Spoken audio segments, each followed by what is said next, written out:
Centuries ago, amidst the fog of revolution and the thirst for independence, our founding fathers found solace in the warm embrace of coffee houses. These establishments were not just places for a hot brew. They became crucibles of free speech, where groundbreaking ideas were brewed, stirred, and served. In those hallowed halls, notions of democracy, liberty, and justice were not just idle chatter. They were debated with passion, shaped with precision, and forged into foundations of our great nation. Today, as we find ourselves amidst a whirlwind of social change, political divides, and pressing challenges, we need to rekindle that spirit. In these spaces, we can confront the most consequential social issues of our time, not as adversaries, but as allies in the quest for understanding and solutions. To the coffee houses willing to join this mission, let your doors be wide open, your atmosphere inviting, and your tables a meeting ground for diverse voices. In the spirit of unity, dialogue, and progress, let's come together and meet on the Coffeehouse Tour. Here's to the future brewed in the past. Hello everyone, I'm J.R. Larson, and today we are at Dreamshot Films in Fairfax, Virginia, in the shadows of Washington, D.C. The Coffeehouse Tour is a community conversation. Our objective is to get people to talk together about the most consequential social issues our country faces today and consider bold solutions. These are conversations powered by citizens of all ages, social and economic statuses, different backgrounds and beliefs. Our goal is to bring you the constant variety of social topics and opinions in a timely and unbiased manner. The environment and its preservation are central to sustainable development and human well-being. As global environmental challenges intensify, they raise pressing social questions that require urgent attention and action. Today we're going to discuss three critical questions related to the environment. How can we balance economic growth with environmental sustainability? What are effective strategies for combating climate change and its impacts? How can societies ensure equitable access to natural resources and distribute environmental risks and benefits fairly? Let's meet today's panel. Please welcome back Shalon Lizelle. Shalon is a proud mother of three. Shalon has worked as a registered nurse for 23 years. She holds associate and bachelor's degrees in nursing, as well as a master's degree in business administration. Shalon is an actor, model, published writer, YouTube podcaster, and beach lover. Please welcome back Jason Thompson. Jason is an actor with over 20 years of experience, as well as a professional sales training consultant for the health and fitness industry. He's an advocate for unfiltered and independent thinking. Please welcome back Andrew Filichikia. Andrew has been married for 23 years. He's an award-winning actor, music lover, sailor, by the way, and retired U.S. Army serviceman. Let's dive into our first topic. How can we balance economic growth with environmental sustainability? And we're going to start with you, Shalon. Thanks, JR. I think we first need to have an acknowledgement that we have to be protective of our resources and that they're not a never-ending resource, protection of our water resources as well. The implementation of global corporate responsibility programs, I feel like is very important, that will pressure organizations to have and maintain a positive contribution to the environment.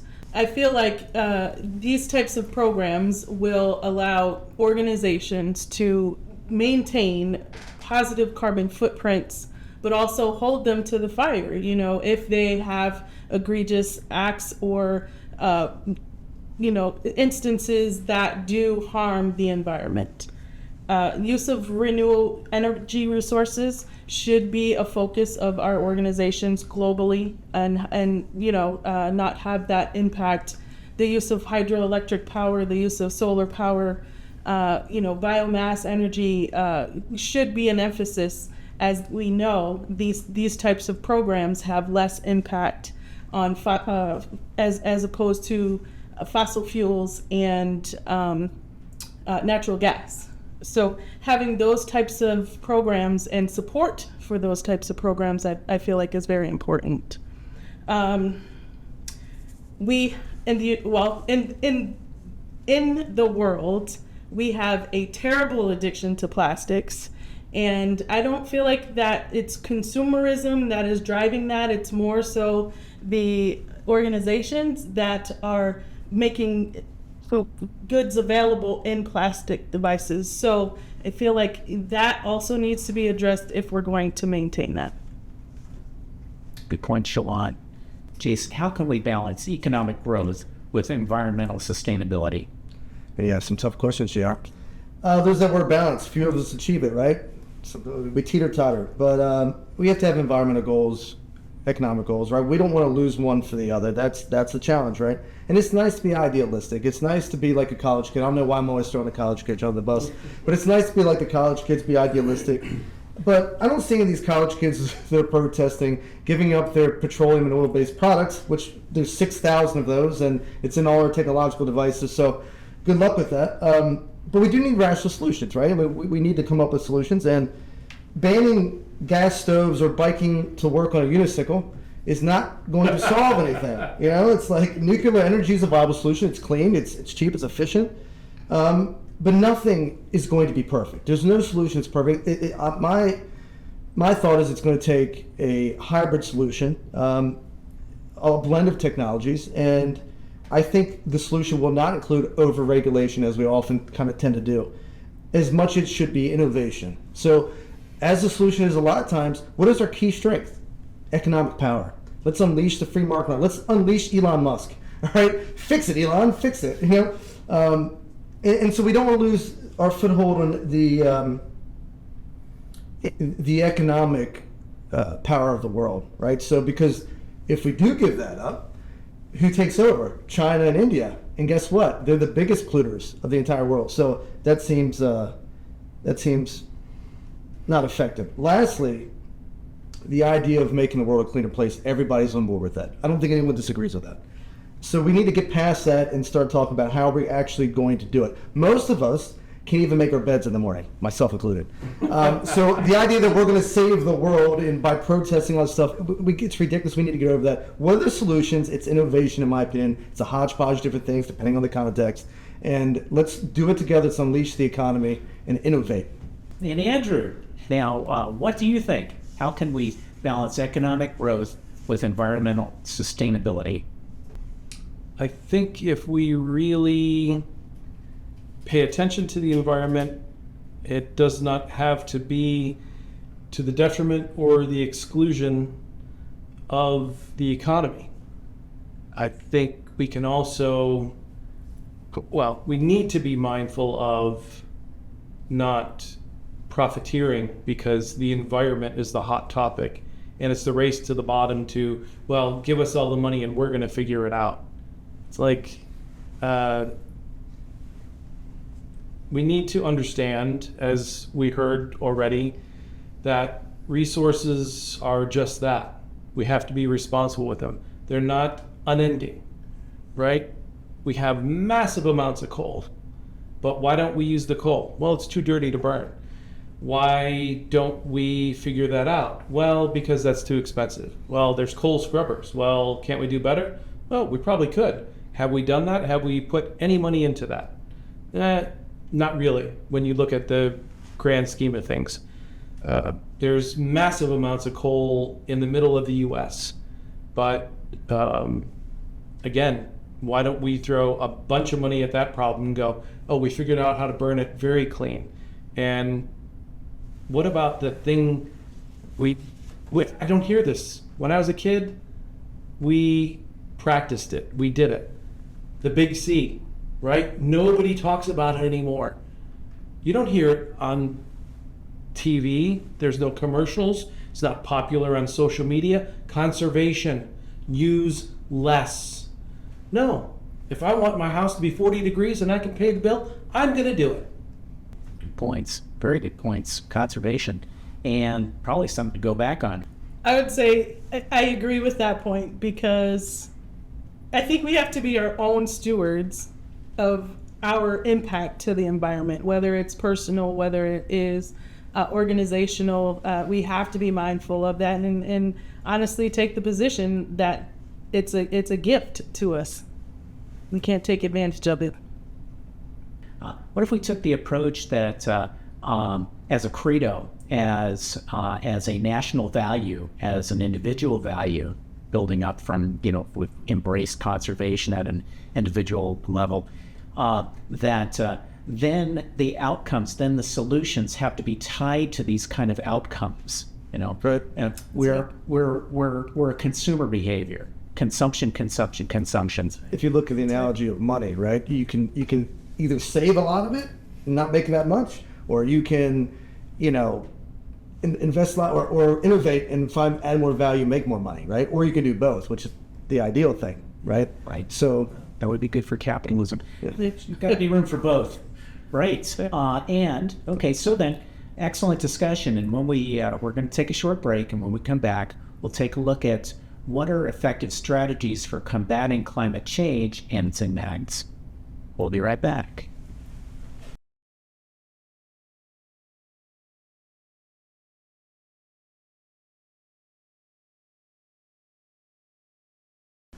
And we're back.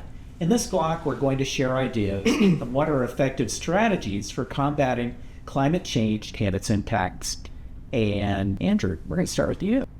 And no, climate scientists are busy and have been for years taking ice core samples and looking at many years and what goes on a natural cycle.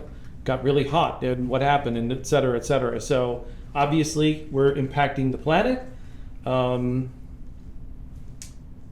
Are the inputs that we're having, the impact that we're having, the main reason, the only, or are we in a cycle where it's just like, actually, we were set because of, and we're looking back to eons ago, we were set to be really hot. Where are we at in all that? Again, back to conservation. I can't just use it because I'm the person that has access to it, and what about the poor guy in Ouagadougou that doesn't? And it's, as long as I'm affecting other people, right? So I have to think about that. Again, you've heard me say time and time again, can't have greed. Got to think about my neighbor. Got to think about someone else. How am I impacting them, right? So there's a reason that we have solar on our house. We're in Metro DC. For the longest time I thought, well, you got to be south to be viable to have solar energy. I'm getting free power. I love not paying the power company. And guess what? I don't have lights on my bricks and my rocks and the leaves and the trees and, ooh, look how pretty it is at night. I'm not doing that. Why? Because I'm conserving. I'm not paying the power company, using the energy that is being generated on my roof with solar panels. It's great. Why don't we have more of that? Why don't we have that required in some parts of the country where you get all kinds of sun? We need more of that. Good points. And let's flip over to Shalon. Yes, I agree with that. It boggles my mind that we do not have more of an emphasis on solar power, right? And making it affordable for people to use.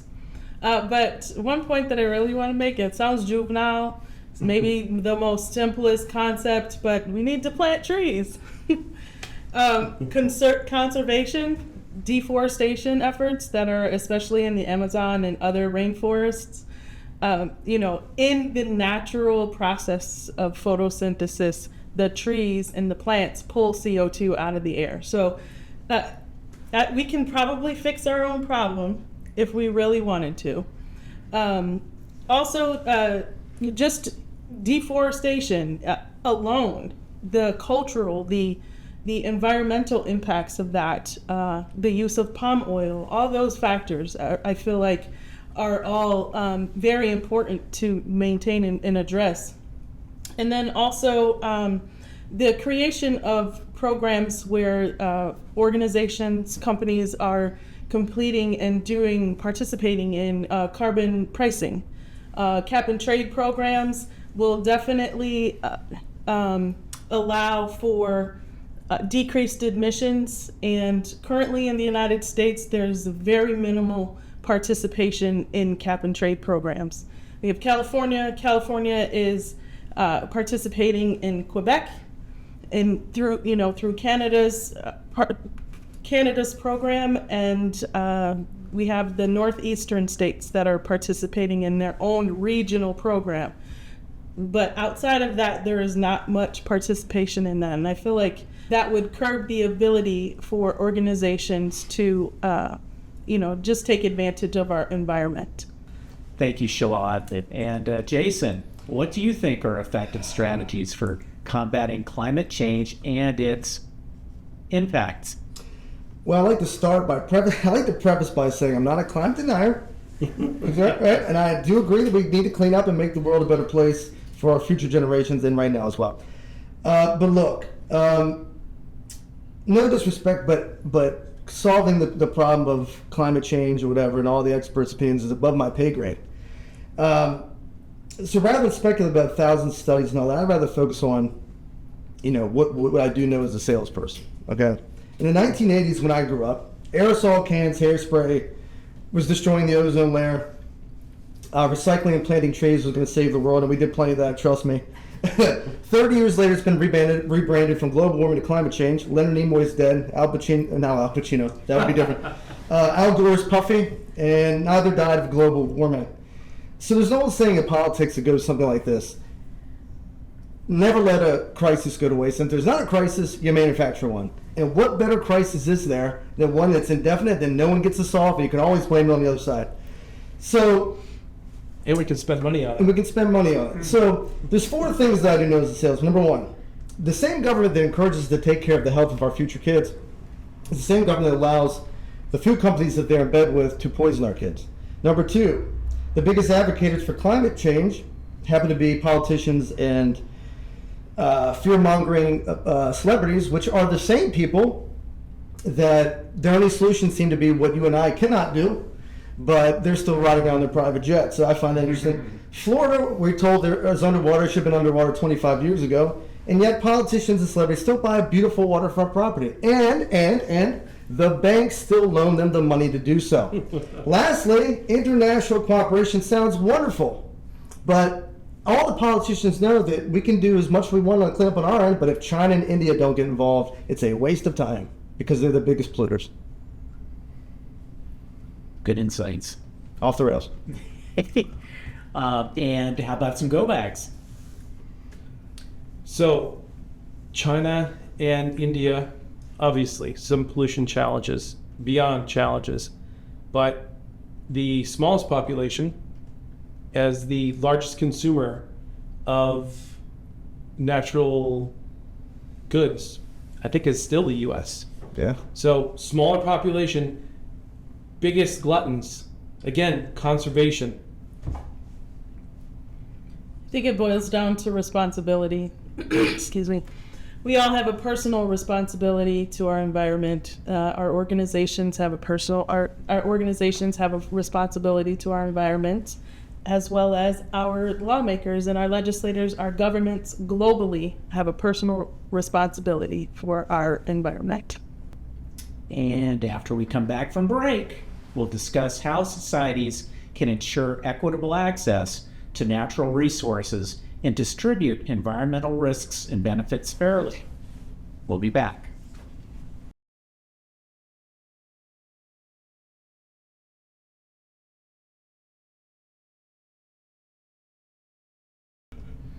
And we're back.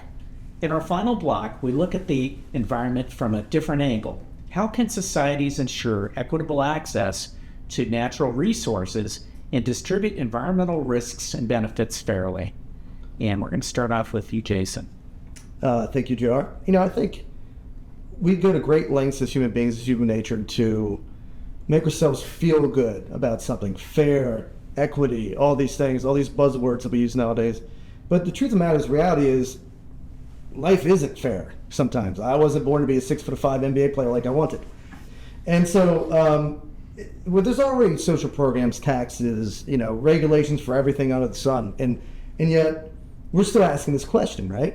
So obviously that didn't work. The solution to me, anytime they use the word equity or fair, I'm always looking for, okay, who's trying to screw me? You know what I'm saying? So whether it's distribution of resources, of nature or wealth or anything, as soon as I hear that, it's a non-starter for me. It sounds wonderful, But it's really just a matter of people taking advantage of each other, and we want to feel good about not hurting things, or I'm not hurting the environment as much as someone else is, or what. There's always trade-offs. You know, if you want to be a vegan like we talked about, or you want to eat meat, or you want to use this resource and not this resource, there's always trade-offs. There's no perfect solution. So we must accept that.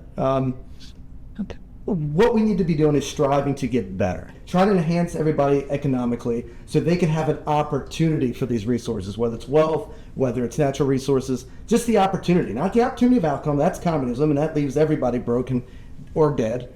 And individual freedoms, education, is all that stuff's empowerment. The government is not going to make our natural resources better, right? Look at Flint, Michigan.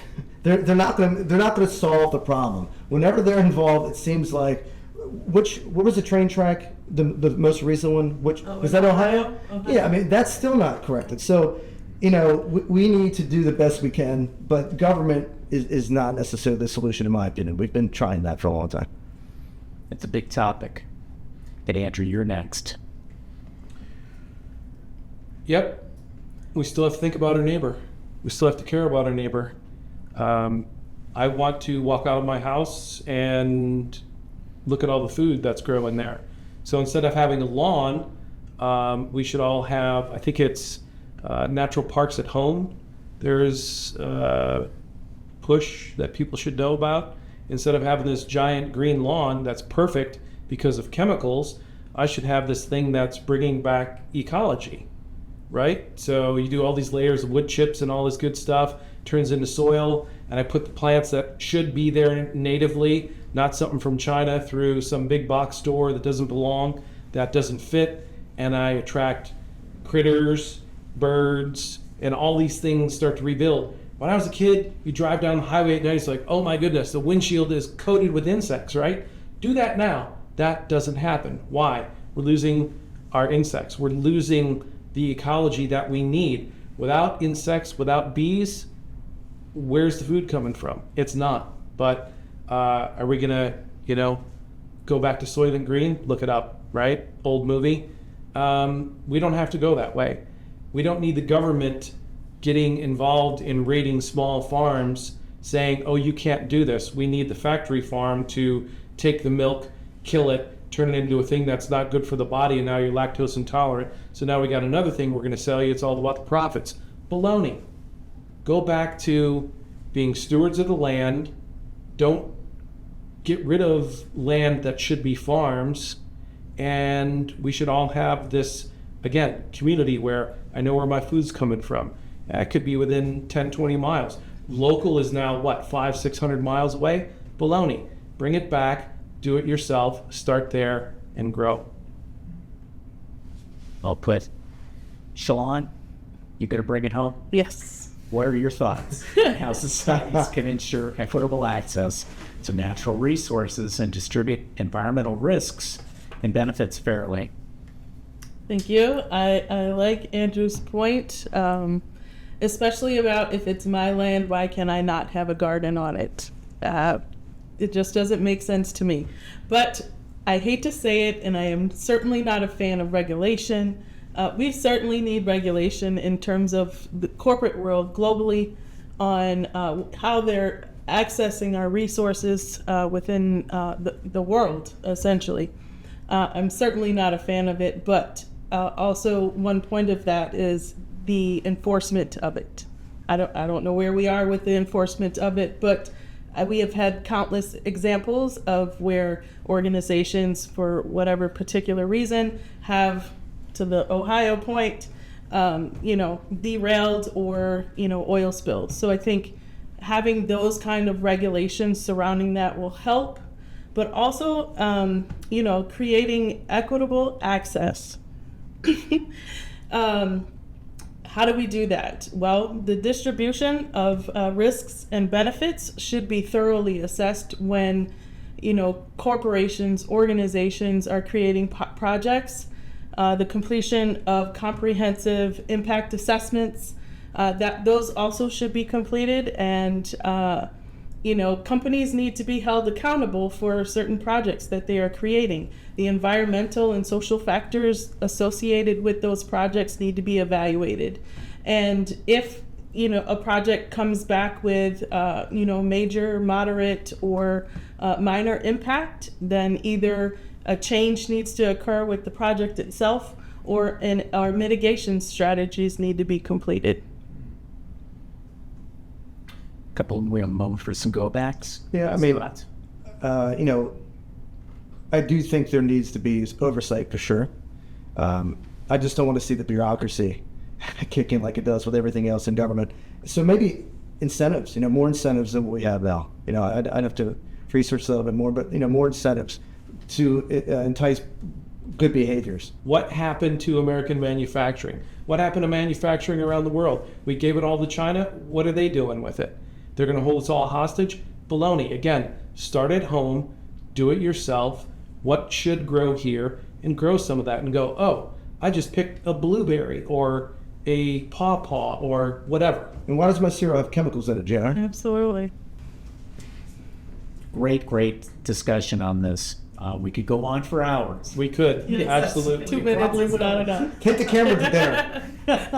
As we close today, I want to thank each of you so much for the time and energy that you put in, and the time preparing, and Conserve some energy. and and of course to our guests as well that taking the time to watch the show.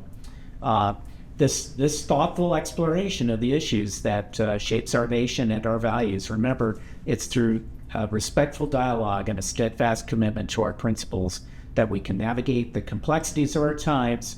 Stay tuned. Future programs next season will tackle more consequential social issues, including election integrity, taxation, terrorism, social media, and space exploration. Goodbye for now from Okay. Coffeehouse, where every conversation is a step towards a brighter and more grounded tomorrow. The Coffeehouse tour has been sponsored by Jiffy Images, residential and commercial real estate photography, and Odyssey America Media. For a printed transcript of the Coffeehouse tour, send $1 and a self-addressed envelope to Dreamshot Films, 4580 Fair Valley Drive, Fairfax, Virginia 22033.